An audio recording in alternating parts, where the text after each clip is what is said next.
Todas las canciones que los pueblos necesitan y les digo que la vida es bonita. Vivir sin sentir vergüenza de vivir feliz. Cantar y aunque otro se ponga a tratar de reír, yo sé que la calle está dura, pero ya cambiará. Por eso nadie impide que repita que la vida es bonita y es bonita. La, la, la, la. Sí, buenos días, mi gente. Gracias por acompañarme esta mañana. Estoy muy contenta porque tengo un invitado especial que se va a unir esta mañana a charlar conmigo. Mi buen puertorriqueño y amigo del alma, Alvin Rangel, estará con nosotros esta mañana. Buenos días, Alvin, ¿cómo estás, corazón? Buenos días, Ivonne, tanto tiempo, un gusto en verte, saludarte y poder compartir contigo esta mañana. Thank you for the invitation. Oh, we've been looking forward to do this since we met in person. Yo conocí a Alvin en California en uno de mis viajes durante business. That I went to the city of California, Orange City, right, Alvin? Yes, it was in Orange, California. And from the moment I saw this gorgeous young man, I just knew that he was going to be part of my life. So we just chatted, talking. Oh, we met in a Cuban restaurant, right, Alvin? Exactly. We were waiting for our tables to be assigned, or you guys came in, I was ready to go, something like that. And we just hit it up, and we've been friends since. So it goes to show you that you never know what kind of connections. When you're fully present and aware and conscious, you never know the connection you're going to make with people. So it is my pleasure to share with you this beautiful, gorgeous human being. And we're going to get to know about Alvin this morning. So Alvin, welcome to my morning chat on Sunday with Yvonne. So let's start. Oh, thank you. I'm so happy to be here. I am so thrilled, since you told me that you were at the beginning phase where you were planning to do this. I just thought it was such a great idea because it just fits your personality, your enthusiasm, and just being around you just could make anyone just get enthusiastic about the project, about life, right? And so what a pleasure and what a joy to be able to be here this morning with you. So something really quick that I wanted to share about Alvin that was so impressive to me. He's a dance professor. So tell me, in which university are you a dance professor? Because I don't want to mess that up. I'm terrible doing everything. Well, right now, this is my 9th year at California State University in Fullerton. So there's actually the California University system. State university system is the largest university system in the country. And so across California, there are 23 campuses. Wow. And Fullerton is actually its largest campus. And largest not in size, but in terms of student population. Wow. So I've been there for 9 years. So I've been teaching there. And then I also teach part-time at Fullerton College. And there I teach yoga and also some dance courses there as well. How awesome. So how did you start in dancing? What propelled you? How did you knew that this was what you wanted to do in life? How did you find out? It's interesting. Ever since I was a little kid, I was always, like familias Latinas, there is dance and music all the time. So dancing always came very natural to me. But because of the level of exposure of dance as a career was very limited where I grew up, I never really saw that as a career path. And then, so I started doing talent shows. I used to imitate Chayanne. Don't get it. I used to, Chayanne, nuestro gran Chayanne. So at the age of 14, I started imitating Chayanne. And I put a group of my friends, mostly female friends, they were my backup dancers. And so I would create the choreography. My mom would create the costumes for the shows. And so that's how I started. And then one of the dancers, she was my friend, she was taking dance classes. So she told me, would you ever be interested in taking dance classes? And I said, oh, absolutely. So when I graduated from high school, I graduated early from high school. I graduated when I was 16. Because in Puerto Rico, I went to this boarding school called CROEM, which is for like math and science. Yeah. Which is in Mayagüez, and I'm from Ponce. And then so anyway, when I graduated from high school, I had the time that I could actually do in the summer, and then I started taking dance classes, and I just completely fell in love. Right, I was majoring in aerospace engineering when I started college, and so when I discovered dance that summer, it was like, wow, it was just like everything in my life just sort of made sense in that moment. And so I continued that path until the point that I ended up switching majors and changed to English as second language as my major. Yeah. So I could then spend time taking classes and training. And then that just, I mean, it's a long story. And then long stories, how we got to one point. I know, and it's quite interesting because, everything was sort of unfolded very naturally. It wasn't anything that I think I actively pursued right away. The only thing that I actively pursued was my passion and my drive toward doing something that I love, right? And then in my journey of manifesting, right, what felt truth, what was my truth, everything just kind of fell into place. So I started, taking classes and dancing with a company back home in Ponce, Puerto Rico.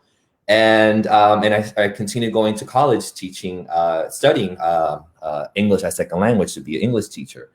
And then this school, it led me to an internship in the White House through the university. Wow. And then so I moved to DC. I lived there for a semester.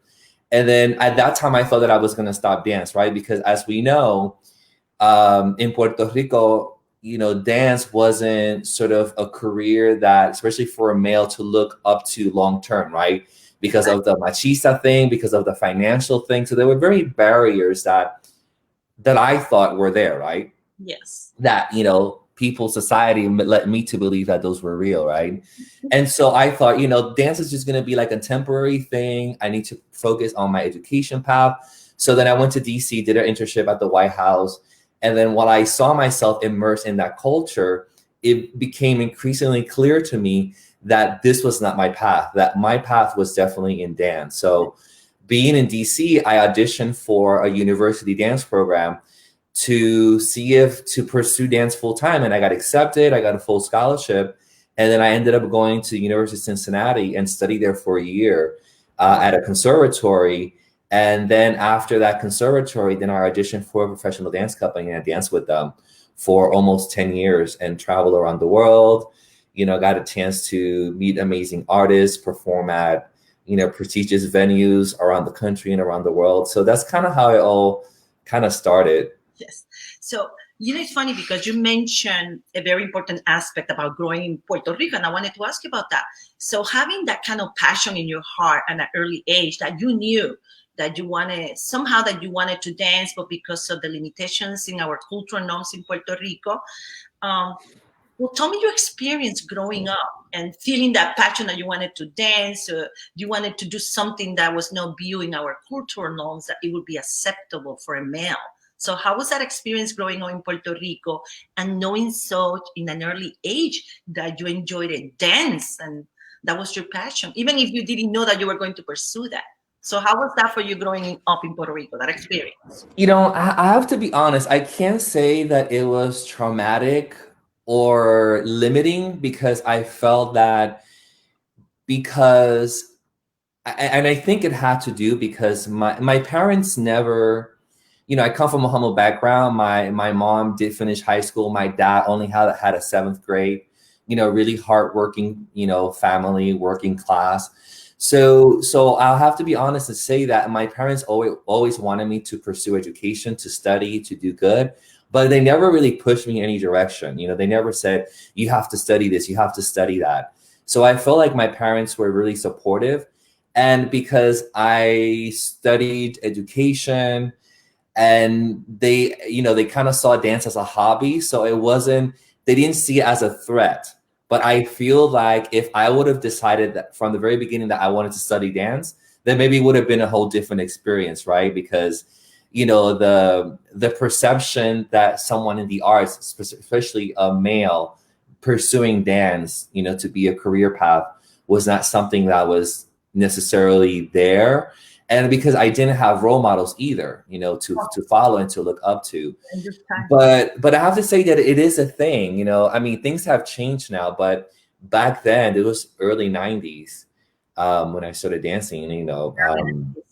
And so there was this perception about, you know, what it is to be a man, what it is to be masculine. And, you know, if you were to be a dancer, then, you know, you have to leave your sexual preference aside, and you have to be a man, and you have to like move a certain way. And I think those were more the things that marked more sort of my mind and my self-esteem, more so than things socially, because and that was because at home I felt lots of love, and I felt appreciated, and I felt supported. So it really allowed me to maybe filter the things that were happening external, things that were being said socially, you know, with, you know, relatives and things like that. And so feeling that love and support at the core of my family with my mom and dad and my sisters, it really made me feel more confident to sort of move forward with my journey. Oh, wow. You know, and the key part about it is that there you were, exploring your abilities in pursuing this dancing, and the expectation of your surroundings in that field, right? In the dancing field, telling you what is supposed to be a man, how a man's dances or move, or that I guess it was not perceived as, and you embracing your female or male energy, that we all have it within us, because we are a duality. We have both. We got female energy and we got male energy. Absolutely. So how you manage that challenge? And it seems like the key important here part is that you had that love and support at home, that they were encouraging you and they were cheering you on, go Alvin, whatever, we love you, we like what you're doing, you're great, you're wonderful, all the good things that parents tell their children because they want to see them succeed and do well in whatever it is that they pursue. No, absolutely. I think you're absolutely right. And I think that was already something that I experienced as a child growing up, right? That, I mean, I still have vivid memories of seeing photos of myself with my family and having memories of my dad, like coaching me in how I should stand for a portrait, like how a man stands, right? Because I think at that point, I think my dad already perceived things about me that were different, and I don't think, and this is like, I wholeheartedly, I think that I don't think, which I completely confirmed that, you know, when I came out to my father, I don't think that his coaching and helping me be a certain way, in this case more manly, had to do with him thinking less of me or being ashamed. But I think it was more of a way of protecting me, of knowing like what would be at stake for me, that if I was seen this way, how people would perhaps bully me, make fun of me. And so I really came to understand that that was why he sometimes would say the things that he would say. And you know, it's just because, you know, he completely had accepted me like in every part of my life, you know. And that was always like a big fear, you know, growing up, like how would I be perceived by my dad, because he still is my hero, you know.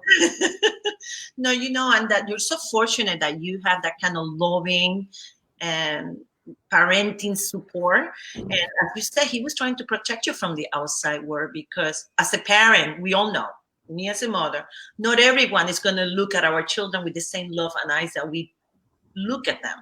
So there he was, accepting that there was a beautiful brilliance about you.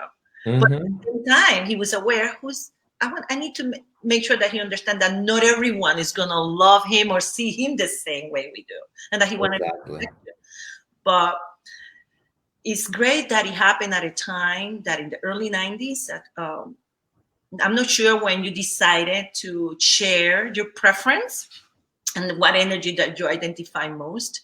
But nowadays, we're a little bit we're progressing slowly.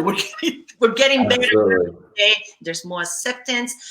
There's more understanding that the spirit, when it comes in the human flesh, as a man or woman, can elect to have a different kind of life experience in the human condition. And it could be a female energy, or it could be a male energy in a different kind of gender associated with the body. There's nothing wrong with that. It's all about the energy.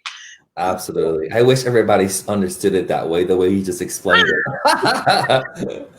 Amen. It's Sunday morning. That's right, honey. This is church. This is my church this morning. This is all. So, Alvin, tell me, how was the transition when you left the island and you came to the mainland USA as an American and then Spanish-speaking individual, Latino? How was that experience of transitioning from leaving the Puerto Rico as an American and coming to the mainland? Wow. How was that experience for you?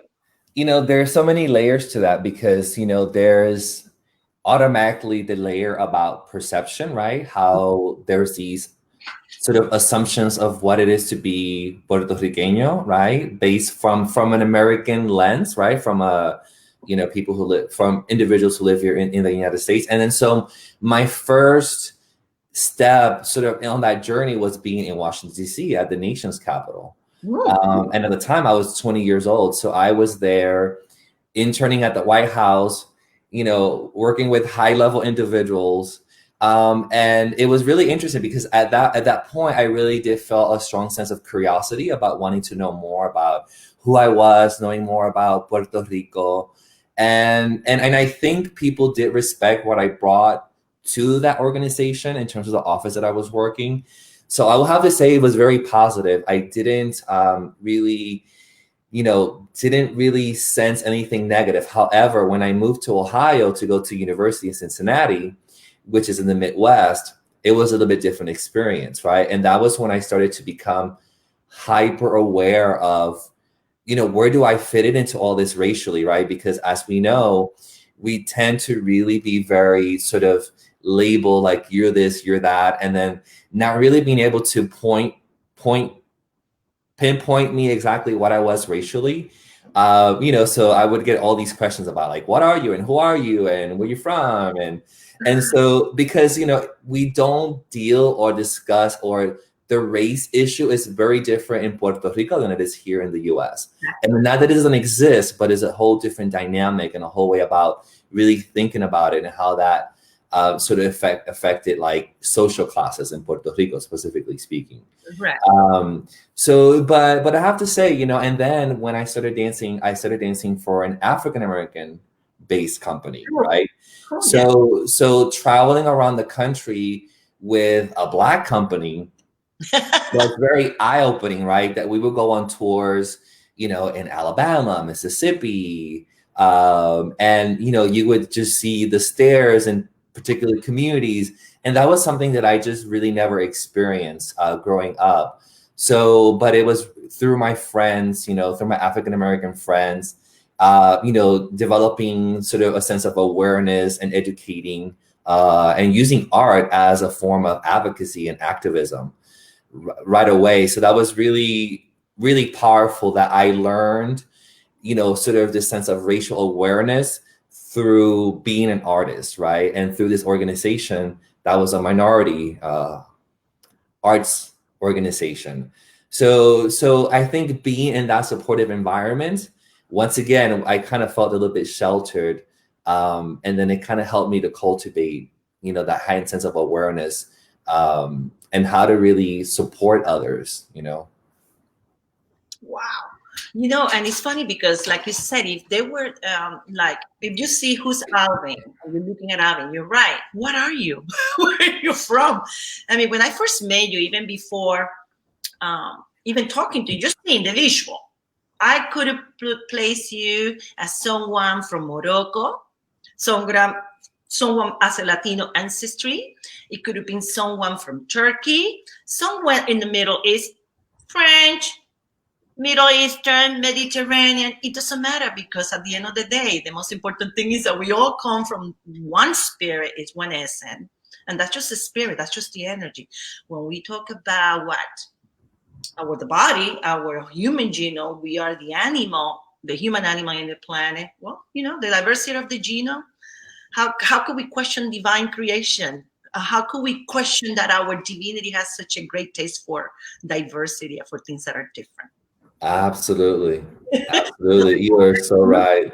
I mean, this is just like a whole nother level of understanding about, our humanity, and you frame it so lovely, because is acknowledging two things, right? It's the essence of who we are, energy and spirituality, but also never dismissing the fact that we still have a physical form, and how within our existence we honor both, right? That we have to honor this physical embodiment, right, of our spirit, right?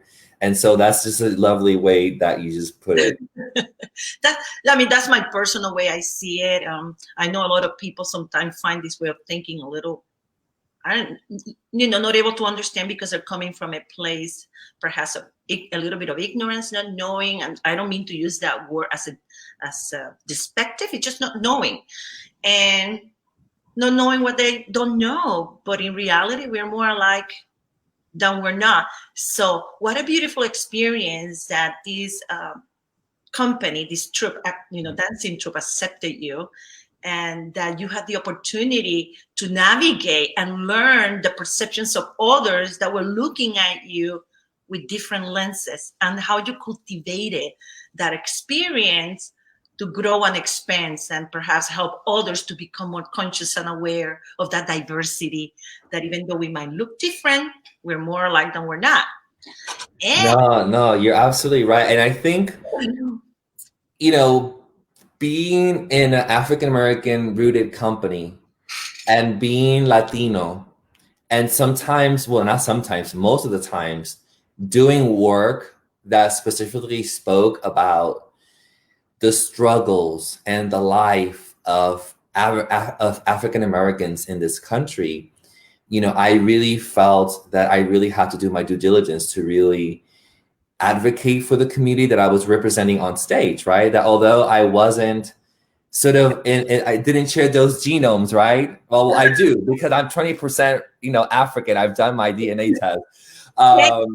Just to interject really quick, and I know people don't like to hear this, but this is scientific. This is proven. All kinds of powers that may be in the world that are the intellectual community and scientific. The human genome generated from the female mitochondria out of Africa. Mm-hmm. So yeah, we all have Africa. Yes, we do. From the monkey. Hello, not directly monkey, but from the egg. People, let's come to terms with that. It is okay. Yeah, no, it is absolutely so. I think through dancing and having to embody the culture that necessarily wasn't mine really helped me to develop more empathy and compassion toward others, because I really had to see life not only from my perspective, but also have to see it from the perspective of others. And I think that is something that I tribute to a part of my personality because of my work as an artist, right? That I need to step sometimes outside of my view of how I see things, but really try to understand the world through the view of others as well. Very good. Okay, so I wanted to ask you something. I was listening, right? And I put a note because I wanted to go back to that, what you just said. Give me a moment. Okay, so what were some of the challenges that you faced in becoming a dancer? One of the strongest one. I mean, ones that you saw that it kind of like kept repeating. That one of those challenges, was it racial? Was it language? Was it, in your own perspective, what was your greatest challenge? I think it was related to what I said earlier with sort of perceptions. And I think many times we allow the mind is a very powerful thing, right? If it's untrained, it's powerful regardless, right? Yeah. Which is the significance of training the mind, right? So it doesn't take over. And at that point, I really let myself be dominated by those thoughts about what I should do in my life, right? Instead of really honoring my truth, which was that this is what I wanted to do. I wanted to dance. So I think some of those challenges were overcoming, you know, my perception of what I should be doing right now at this point in my life, right? That as an artist, you know, especially as a dancer, funding is very minimal. So you live a very modest life. And so when you approach a certain age in your life, you start to question, and you start to, and then this is what's wrong. We start to compare ourselves to others within our age group. I was on my way toward turning 30, and I said, wow, I'm 30, and by this point, people have acquired this, that, mostly material things, right? With dismissing the fact that I have gained so much internal strength, right, and power and knowledge that was more valuable than perhaps acquiring a house or a fancy car. So I think that was more the obstacles that I thought I faced, that I was facing, that were sort of self-inflicted. And self-inflicted. You just said the most powerful thing in your mind, how we control our thoughts with our imagination, what we imagine, that's exactly what we create, negative or positive. So once you identify, once you became aware of those challenges, that it was all about the outside perception, that it was having an impact on you, perhaps what we all know through inception, right? Because it's not thoughts you're allowing other thoughts being implanted to you. So once you identify those barriers, what were the set skills, or what is in you that you began doing that began helping you shift and transitioning from having that inception of others' perception, the outside perception about you, and then becoming the I am Alvin. I understand my purpose. I know exactly what I feel and where I'm heading. So when did you feel that you acquired that set skill that you said, I am here present fully and I'm going about my business doing this? It's interesting because I always think that we always know, but we just don't want to accept it. Yeah. Right. So I always knew exactly what I wanted to be doing. I just refused to see it, right? And be open to seeing it. But to answer your question specifically, one of the things that really allowed me to open up and see clearly was definitely yoga practice, and practicing mindfulness.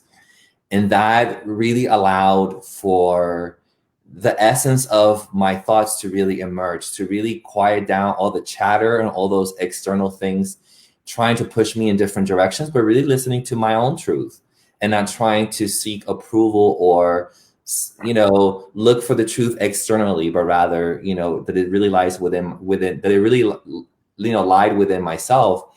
And I think that was an unfolding process, and through yoga practice, meditation, and I have to say, I started practicing yoga in 2000, so it's been over 20 years now. Wow. But I it wasn't an immediate process. It was a process that went through, and I have to say that it took me about 9 years, right, to say, this is my path. Enough resisting. This is what. And so once that became clear, then it was almost like just 20 tons were lifted off of me, because I felt that I could be free. I had space to be more creative, to be more passionate, to be more compassionate, to be kinder to myself, to be kinder to those around me, because I didn't have all these pressures and sort of things in my mind that were holding me back to be my true authentic self as an individual, right? And as a professional, and most importantly, as an artist in this case. And so, but it's a journey, right? And it's a journey that it could be very scary for some of us, because in that process, we unfold many things that perhaps were hidden about us that we don't want to remember, but that is so important to confront. In that process, I had to confront, many things about myself and come to terms with it, right, in order to move forward. But, at the end of the day, I always say it's about the journey and not the destination. And, I'm still on this journey. It's still ongoing. Well, it's funny because you mentioned how you discovered yoga, and it took you that process almost 9 years. It's almost like mine too. I like that number 9 because that's actually has taken me to that length of time for me to learn to embrace this mindfulness and practicing meditation, how to apply it on my everyday, every moment that I'm trying to honor this consciousness, this awareness. And tell us how this experience has shaped your transformation, also approaching it as artistic, in your artistic work as an educator, and also being a member of a Latino LGBTQ community as a queer artist. Tell me how this has helped you, sort of make the transition, making it easier, embrace all this energy, duality of being that male and female energy, both at once, which I think is the best of both worlds. So, No, absolutely. I mean, that's a big question, Yvonne. I love it. And I think the way that I've sort of, because for so long, I've always divided sort of the work that I did in yoga and mindfulness would disconnect a little bit from my professional work in dance. And they couldn't be more closely related to each other, right? So it was always this thing of like, I want to do this and I want to do it on this track and then do it on that track. And so for me, over the last 12, 13 years, it's been really transforming my work as an educator and as an artist as a tool for social justice, right? About how to cultivate in my students a sense of mindfulness, of that I'm not just teaching dance as a physical practice, but that through dance, I am teaching, civil engagement, social justice, advocacy, self-esteem, taking care of the emotional well-being of my students and the people that surround me, so that my approach toward my art and my pedagogy as a teacher is holistic now, right? It doesn't just deal with steps and counts and musicality, that it deals with, being a more compassionate human being and to help my students create stronger connection between mind and body so they could really, source their own truths and give them agency and power to express who and what they are, and also creating a safe space for that. And also creating that for them in that environment, but also teaching them how to create those environments for the people around them, like their families, friends, because I think that, we make changes by modeling our behaviors to those around us, right? And so we start change by like small things. So cultivating that in my students, it's been really, how I've sort of been able to sort of carry this journey through in my work, at least as an educator. And so I feel like now my work is taking me more and more toward that sense of mindfulness, still staying connected to dance and the arts, but and that's kind of leading me to my next project. So I'm just really excited where this journey is taking me. So I'm just thrilled. Oh, wow. I just love everything you said. And there's one piece there that I loved even more, that you're using your talents and your gift that you have, not only to live your life with passion, with purpose, with significance, but at the same time, that purpose of also, of also helping others around you with your presence, with leading by example, teaching them what is being this beautiful human being that is embodying this mindfulness, this present, that you always have empathy and compassion and kindness in your heart. And one of the things that you mentioned that you go about that, which is a form of civic engagement that perhaps people don't see it that way, Alvin. Civic engagement is important. And mindfulness, because the only way that you can give of yourself to another human being, the best that you can offer another human being, is that presence. To be fully present when you're in connection with that beautiful soul, that perhaps in that unity of recognizing the divine in each other, they can amplify the energy around them, and everybody can radiate that love and compassion and that energy that we are. And how that important is in using mindfulness for civic engagement. Alvin, let me ask you something. How do you think mindfulness can be applied to civic engagement in terms of being a contributing member to society, perhaps like, for example, in the elections, the upcoming election that are like 24 days away, this presidential election? How do you see mindfulness and civic engagement working together? How can someone that is civically engaged can be mindful at the same time? How's that work? How's that look to you? How's that sound? I think mindfulness is key to civil engagement. And I say that because through mindfulness, it allows you as an individual to tap into your truths, to start seeing more clearly your vision in terms of what you see for your life and for your future. And I think with mindfulness practice on yourself helps you to become a better listener. And I think civil engagement requires active and honest listening, right? And I think mindfulness allows you as an individual to practice that skill. And also in civil engagement, an important, I think, skill for one to have will be empathy and compassion, right? That through mindfulness, we learn to agree to disagree, but not disengage. And I think that's the problem that we're having now, that we are dealing with individuals, with neighbors, with friends that have different points of views. And then we are not willing to actively listen to each other and understand our point of view. And so we immediately disengage. And I think mindfulness empowers us to be able to engage with those different ideas and really be able to talk and dialogue, right? Because if we disagree and we just agree that, there's not going to be any dialogue, then there's no growth, there's no understanding, there's no engagement happening, right? So, civil engagement, right, requires that there's two active entities involved in this process, right? That I can't just, dismiss someone's thoughts or ideas, right? That's not engagement.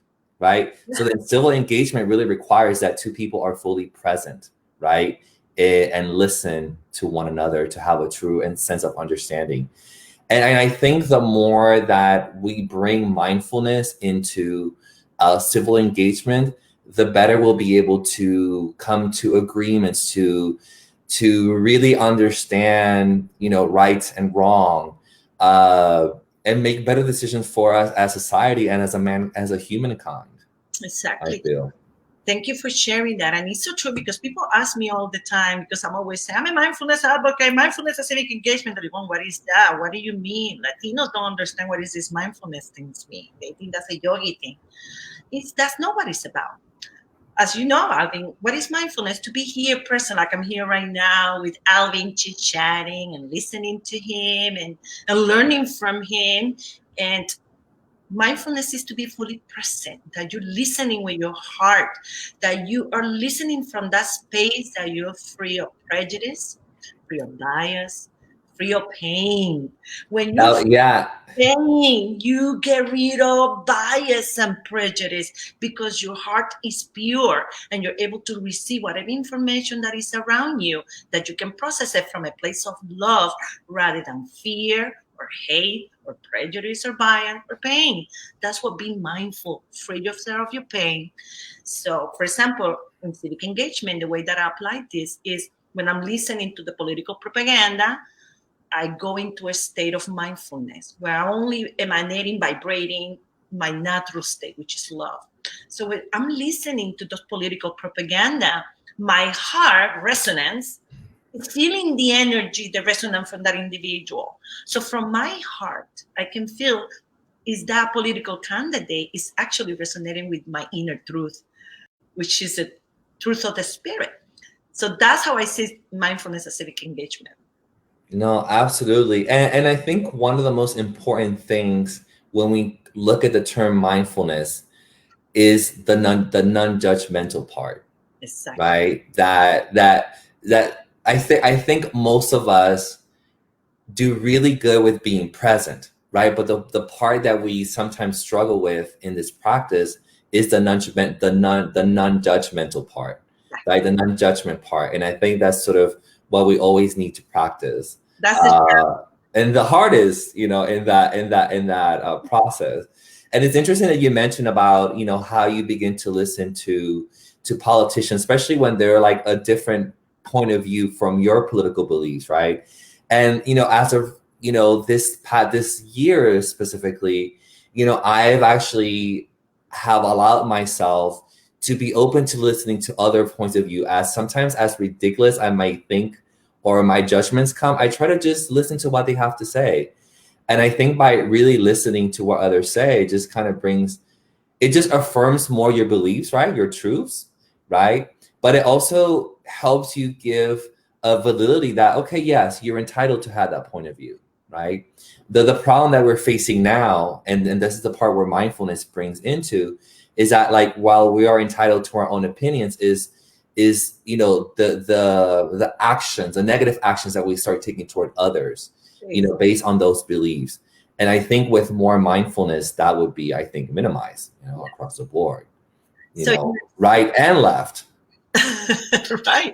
So in your experience, like if you were to give advice to our people, Latinos, non-Latino, humans, any human that is listening to this broadcast later or is with us this morning, what would be your advice how they should be approaching this coming election, the voting booth, in this state of confusion and fear and uncertainty because of this divisiveness speech that we're listening from political propaganda?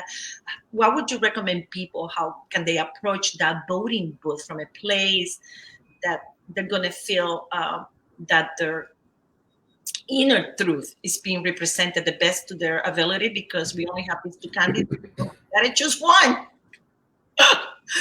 So what would you give people? What advice? How to approach the voting booth? Yeah, and this is craziness and uncertainty and fear. I mean, of course, this is my opinion, right? I always think that for anything really, we need to allow ourselves to look at the bigger picture, right? What is best for this country as a whole, right? That there's often this discourse between right and left, good and bad, pro, cons. And I think once we start really making decisions in terms of what's best for us, right, as a whole, as a nation, of bringing us together, about try to work together, bring consensus, I think that's what we really have to focus on. And I say that because oftentimes I see that individuals are drawn to politicians because of particular issues, like one issue, like let's say, for example, you're pro-life, right? And then you're, pro-choice. And so then you're voting for a candidate just because of that one issue. But there's a plethora or just a whole different array of circumstances of policies that surround that particular candidate. So that's why I think holistically about the candidates, right? Because maybe this candidate supports this one point of view that you have, but there's much broader decisions being made by those politicians and that party. Right. So looking at it holistically in terms of what's best for this country. And I think I think politicians are doing a poor job of really making those points clear to us. And I think that's our job. Right? We need to really do our research.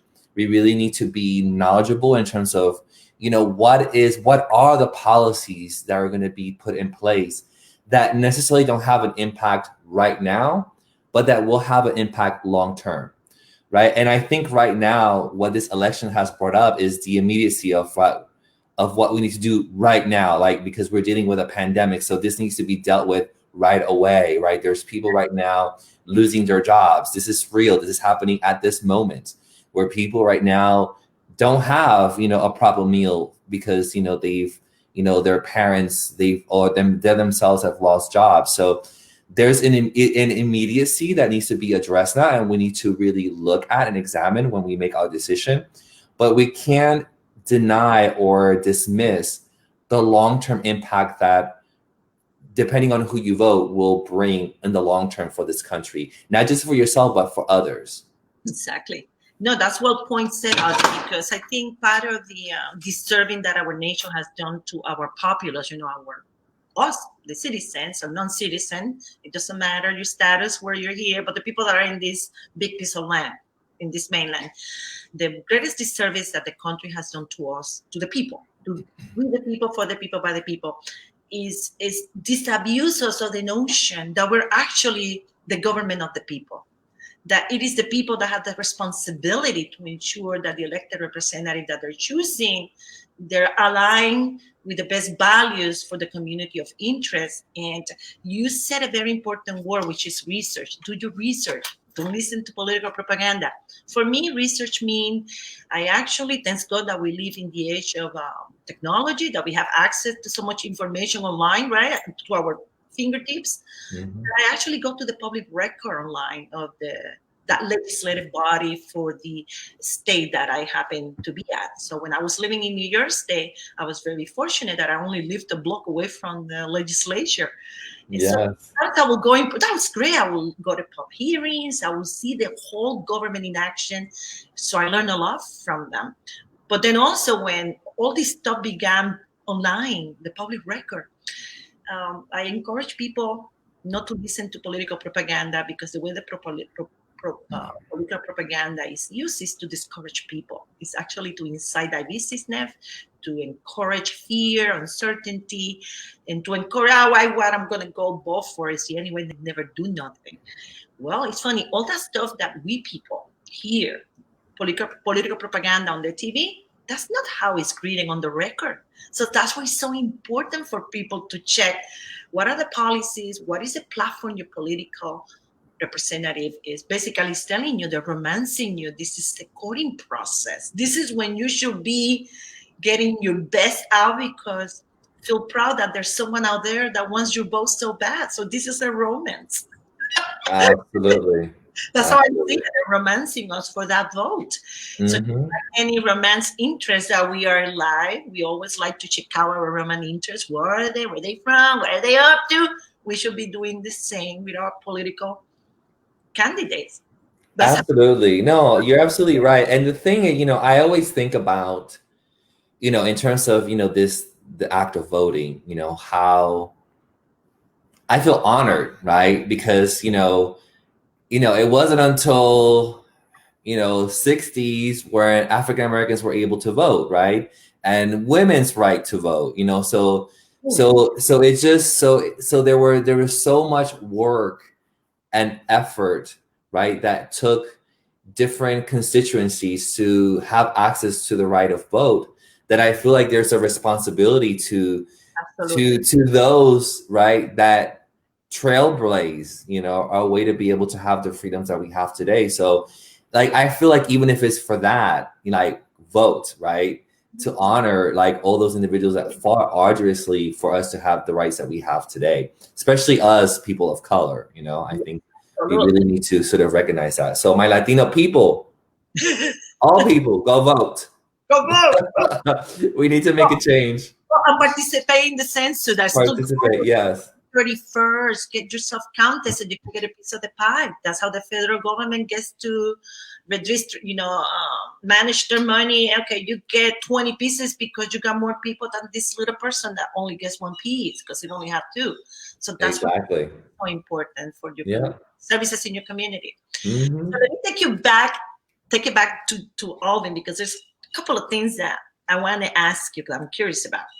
And one of those questions was, I saw in your Facebook page that you have a lot of traveling to India. That's one of my dream country that is in my bucket list. The next time that I'm that side of the world, when I go visit my grandson in Japan, I want to hit those countries. That flight is so long. That's the way you got to do it. But I see that you have been traveling to India on several occasions. I saw that that's where you got your yoga certification. Please share that experience with us. What part of your journey took you there when you decided that this was all part of your life purpose? Well, it's interesting because I mentioned earlier that I've been practicing yoga since 2001. And I had studied, right? I had studied with teachers, I took workshops, and I always wanted to do formal yoga training, right? And so I always thought I want to go to India. It's been my life dream ever since I was 24 to go to India and to do my yoga training. And I always said, if I ever do my yoga training, I want to go to India because I feel that, you know, this is a tradition and a technology, right, that's been passed down from millennia, from generation to generation. And so for me, I wanted to be able to go to the source, to be able to go to the place where it had been experimented and tried and, you know, and learn about the culture, where it come from. And so I decided in 2019, last year, that I said, okay, I'm going to go to India and I'm going to take this journey. And it was just a dream come true to be able to be in the country that what's so beautiful about India, you know, Hinduism is the oldest religion, right? And so what's fascinating is that today, in the 21st century, you would still go to a temple that was built in the 11th century and still is relevant to the culture there, right? That is, you know, it's relevant, and you see a lot of those traditions and rituals that have existed for thousands of years in India still take place in some form or another. So to be immersed in a culture that has such a tradition, right, of ancestry and then learning yoga, of course, was just very powerful. And what I really loved about going to India was that I wanted to learn this form of life through people that really embodied and lived that life, right? That my teachers were yogis that, you know, at some point live in ashrams and, you know, completely have committed their lives, not just what they do or being part of their job, but their lives was involved mindfulness and yoga practice and meditation. And so that was very inspiring to me, right? And very humbling to teach from people that have walked the path, like that have done it and still do it. And so that was such an honor. And for me, it's been really important in my work as an educator, in this case, as a dance educator, to acknowledge, right, and respect the lineage and the legacy, right, that's been passed down. So for me, a way to honor that legacy of, you know, yoga, how it's impacted my life, I wanted to go to the source and learn it, right, in order to honor that ancestry that gave me the knowledge that I have today. And so it was just a very powerful experience all around. You know, I had a chance to travel around the country, you know, from the north to the south. And I just had such a fascinating experience because it's a world of contrast. You know, you think you see poverty. No, you once you go to India, you really understand. And one of the most powerful things my biggest takeaway from my experience in India was, and it's just marked me, you know, so much till today, and will mark me for the rest of my life, and it's led to many of the choices I've made in my life from then on, is that there was, I remember this was in Rishikesh, which is a holy city and is sort of an international city of yoga. It's up in the foothills of the Himalayas.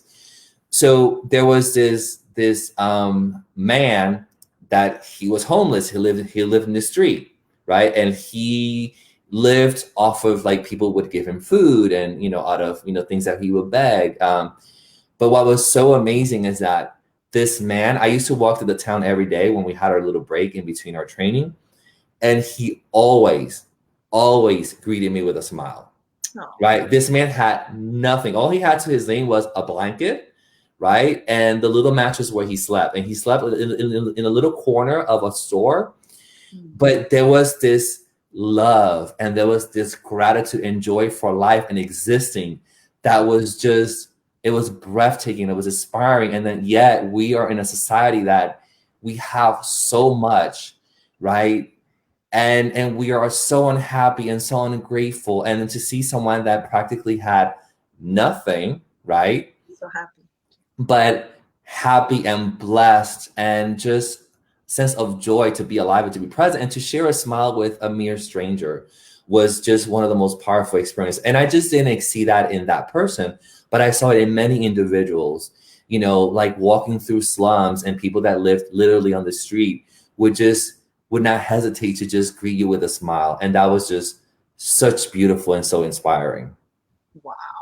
Yeah. Wow. It's funny because those are the kind of things that I know what you're talking about. I've seen it in some countries that I traveled to, not quite like India. I saw a little bit in Colombia and in Mexico, and even in Puerto Rico when I was this last time in November that I went through parts of the island on the countryside, that people are still struggling recovering from after Maria, and how our farmer community are having such a struggle in making ends meet because they need the equipment to work the land. So I got to see all that no matter that they were living in tarps, that they have to have such a struggle to go get the supplies that they need so they can cultivate the land.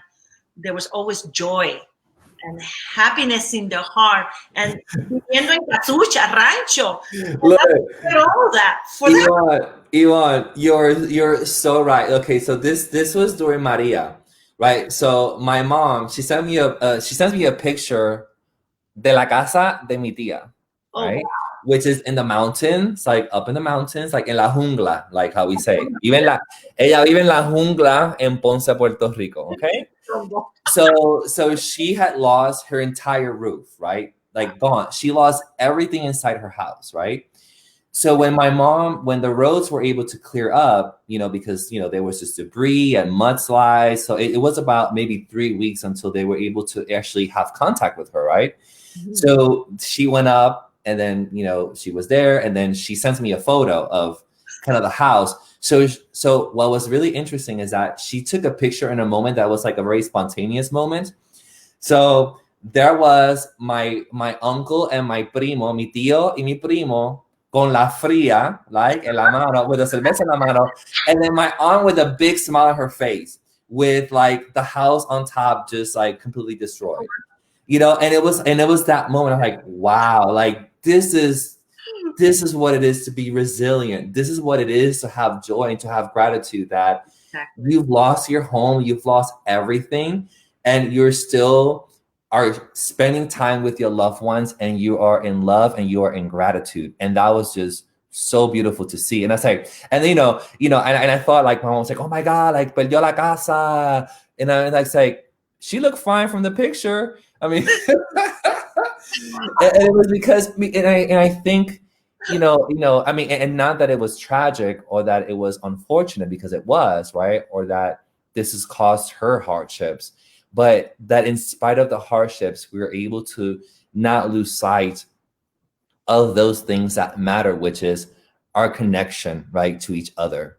And that was just like, I mean, and just that I was able to read that from just a snap picture, you know, and to see it so clearly was just like, wow, so revealing of what really happened, like what people do, you know, help our people, nuestra gente, right? Are in Puerto Rico.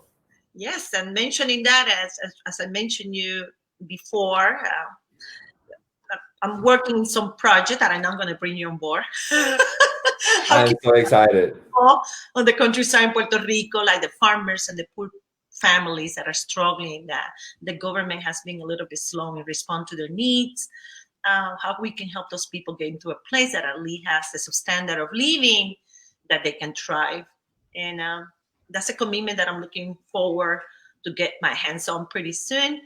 And it's just take it to Puerto Rico, con la gente del campo, con los granjeros, con la gente, con mi gente. Yes. No, Yvonne, you're so correct. And, you know, and there's so many ways we could do that. Like we could really contribute at many levels. So for example, you know, I was fortunate that I was able to spend about a month and a half just now in Puerto Rico, in Ponce, with my mother, you know, during this time of the pandemic. And, you know, it's really interesting that, you know, you'll see like vianderos, you know, selling stuff in the corner, and sometimes like their prices may be a little bit higher than what you could find at a supermarket. But when you buy stuff at the supermarket, that's supporting capitalism, right? And I mean, yeah, there's jobs, but I was like, had a whole conversation with my mom and some of my relatives about like the significance of supporting those smaller businesses, of those small farmers that really depend on this and are really working the land, and the importance of us to support. So where we put out money in terms of what we buy really matters. Absolutely. And so even just that small thing just makes a difference. So like when I go to Puerto Rico, I don't buy at the grocery store. I try to go to the viandera in the corner, you know, get the aguacate, get the llame, get the vianda, get the plátanos. And that way you sort of help that economy and support, you know, those individuals that are really trying to make a difference in our country. And you know, Alvin, you brought a very good point to mention that. Matter of educating the people, because even when I'm in Puerto Rico, that I've been with my mom, that she likes to go to Salmon, those places where she teaches getting deals, right? And I remember the last time I had a conversation with her, I said, Mom, yeah, but look at what you got to do. You got to get in your car, drive 20 minutes, half hour, that's gas, that's your time. Rather just go around the corner, compra de los plátanos y lo que sea, el sofrito.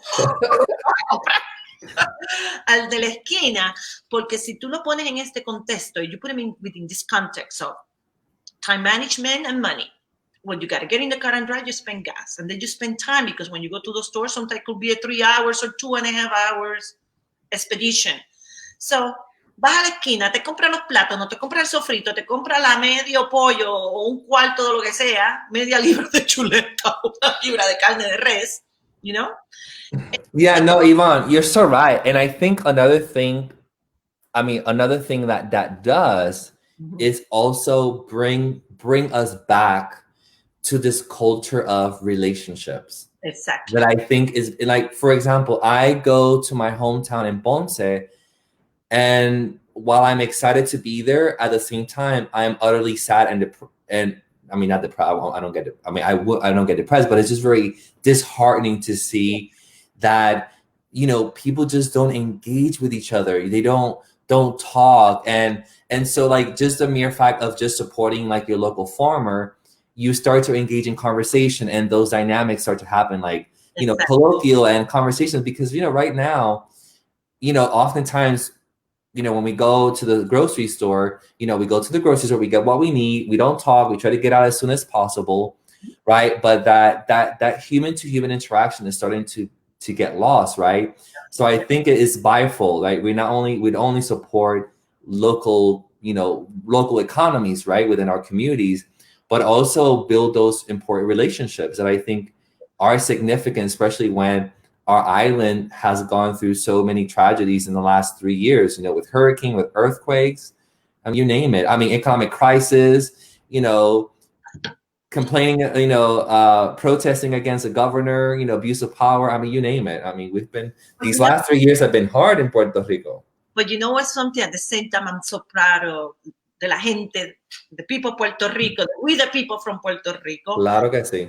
There is a democratic or population that is being governed under democracy that has actually put to the best of their ability, even with a little bit of ignorance, use the process to their benefit, which was to oust the governor that it was corrupted. Talking about the power of the people, for the people, by the people. Yeah. In an island, let's say with approximately 3.5 or 4 million people, they got together, and they were fed up with the way things were going, and they're still going, but they ousted the governor by the way we Americans can do. Yes. That not only can happen in Puerto Rico, we Americans can do that everywhere that we are Americans of the United States. So it can happen in Ohio, it can happen in Kentucky, it can happen in New York. When the people get together, and if they really want to demand a change from the government because the government is not meeting up to the standard, hey, Americans should not be afraid to do that. If Puerto Ricans, the Americans of Puerto Rico are able to do that, could you imagine? Yes, no, you're...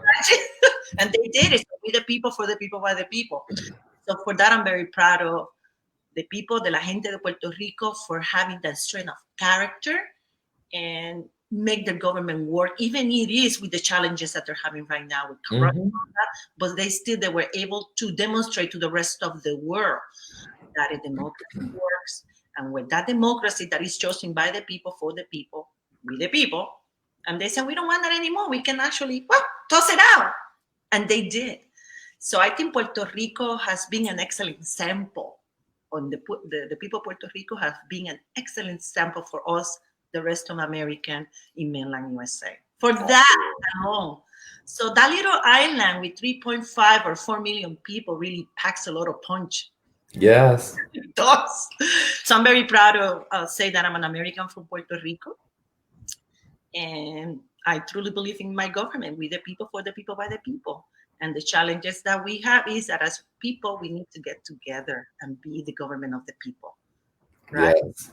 And through mindfulness gives us a tool to be able to come together. I believe it. So with mindfulness as a civic engagement, if people don't understand what that means, oh my God, mindfulness means that you're fully present, that you're being an individual that has nothing but love in your heart, free of prejudice, free of bias, and from that space, you relate to everything around you, from to your job, to your neighbors, to your families, to your community, to your society. So that's what's so important, to practice mindfulness and get curious about it. What is mindfulness? How do I get that? I want some of that mindfulness. Are you selling mindfulness? I want some of that mindfulness. There's a whole lot of people selling mindfulness. Right. We're getting short in time now. I know we started a little late, but there was something that I wanted to ask you. What kind of projects you got going on today? I mean, I know you're teaching online just like every other educator. You're doing your dances and you're engaging students. So, but what other projects are you currently working on? Well, teaching online has brought me to my project that I'm working on now, right? I think now teaching online has made a lot of things clear about how we learn, how students learn, and the pandemic has really revealed a lot of sort of issues that we've carried or not have had a chance to sort of deal with.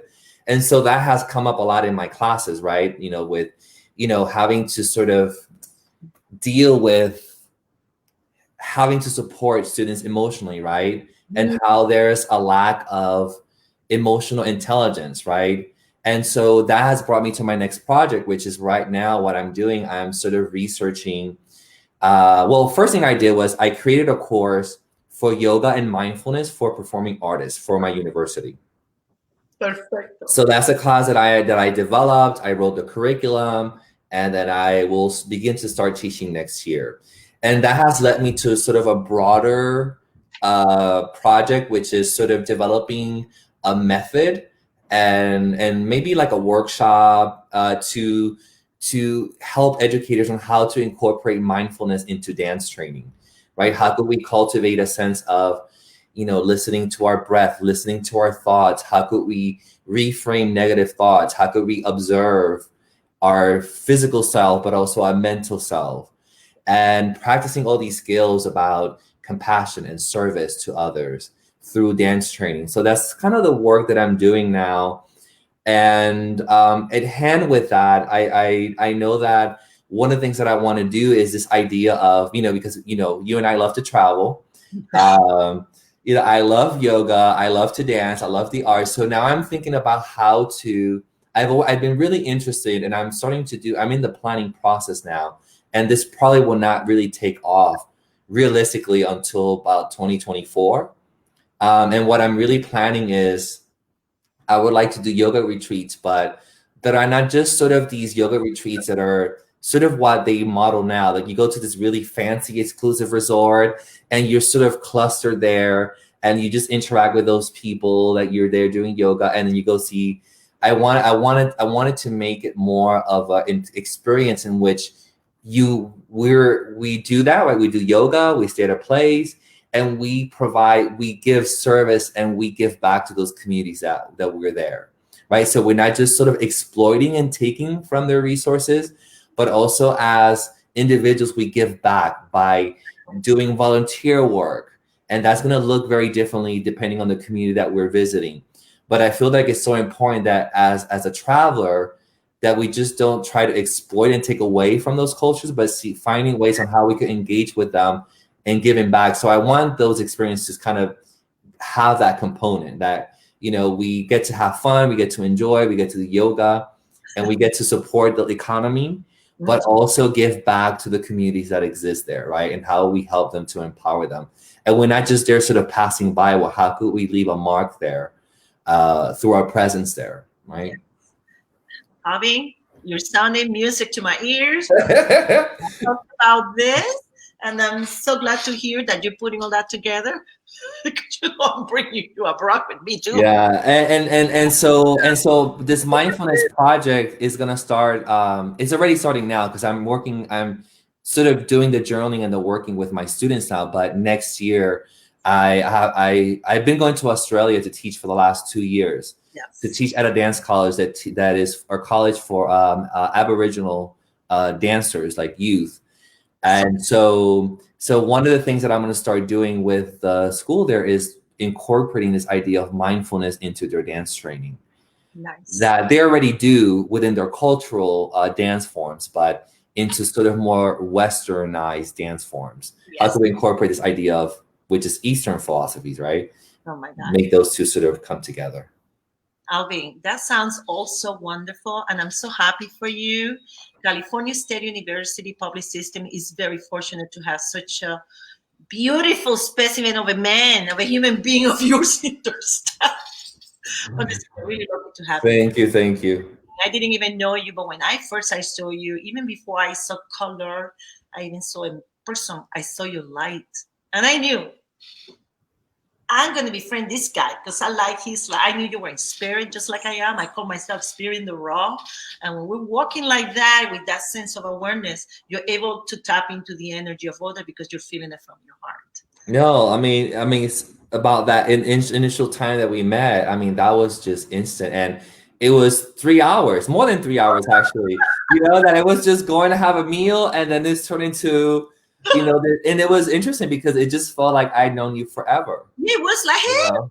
where you been? I've been waiting for you. You just showed up here. And that's how connections from the souls are. You know when the divine is going to present itself to you through another human being. Exactly. We need to understand we are creating the image and liking of that divinity, regardless what is your divinity for you. I call it God. I'm a Christian by cultural norm. And Christian meaning that I believed in Christ. In my family, they were not really that strong practicing Catholics, but that was the faith that I was brought on. So I know the gospel, I know the Bible characters.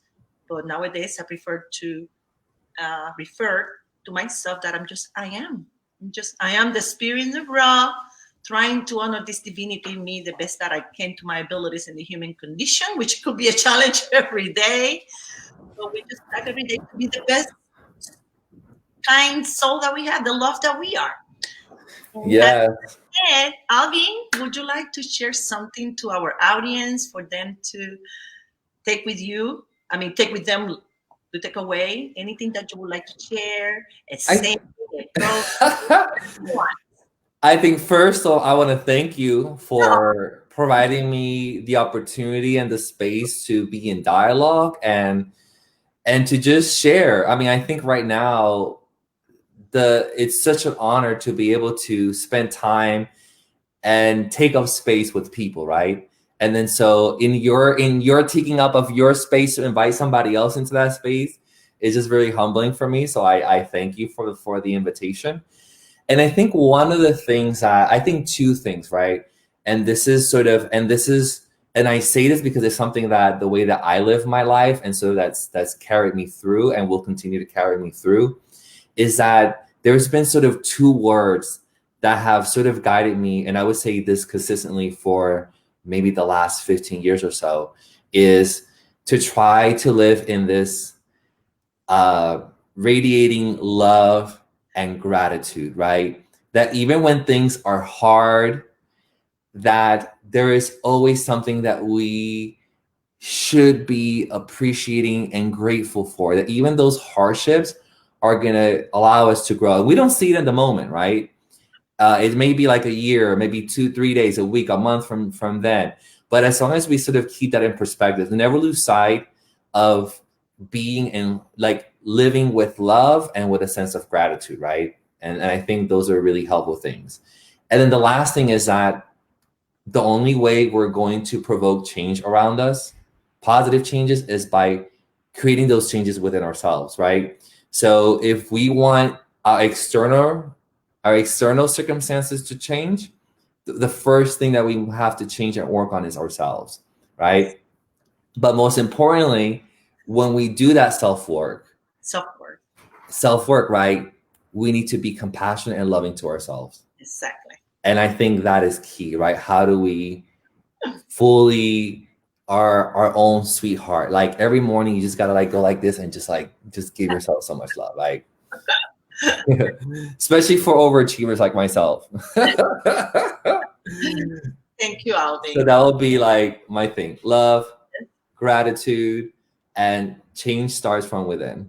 And that's exactly what you are. That's how I saw you before I even dared to say a word to you. And then we just take off from there. And I want to also thank you for making yourself available and come and visit with me. We've been trying to do this for a while. The next time you're coming over physically, and we'll take you around Cape Cod and Provincetown. And that sounds like a great idea, Yvonne. I think it's an excellent idea. We might do a little more of that when you're going to be heading out to Puerto Rico soon. And I'll be going down there soon. So we'll meet up in the island. I hope to see you there. En nuestra isla del encanto, mi amor. We'll take talk about how are things looking in the country, in the island. And we'll take it from there. We'll see what we can do. Bring that enthusiasm and engagement in people and bring them hope and inspiration. And that they can actually carve their way to a more prosperous and thriving, living a life with purpose and significance, and how we can do that to help our people. Perfecto. Y como decía Vuelta al Mercado, mucho, pero mucho, mucho amor. Un beso. Te quiero mucho. Igualmente. Que Dios te bendiga, que te siga culminando todas estas bendiciones para que tú sigas siendo un role model para nuestra comunidad, para nuestra gente, para todas las personas. I can see you glowing right now. Oh my God, you look purely gold. My God. It's the lighting. But it also brings you aura. And I see you really yellow right now, which is health and shine and light. So could you imagine if we were to charge for that light? How much money to make? Wow. Well, my love, thank you so much. Mucho amor, Ivonne. Cuídate mucho. Un honor compartir el espacio contigo. Thank you so much. Que Dios te bendiga y hablamos pronto. All right, take care. Ciao, my love. Bye. Bueno, mi gente, thank you so much for joining us this morning and having just this chit chat among friends. I hope that you're well wherever you are, that you're living a life of grace, walking in the spirit, and from a place of love and peace. Que tengan buen día, que Dios me los bendiga. Chao. Bye bye.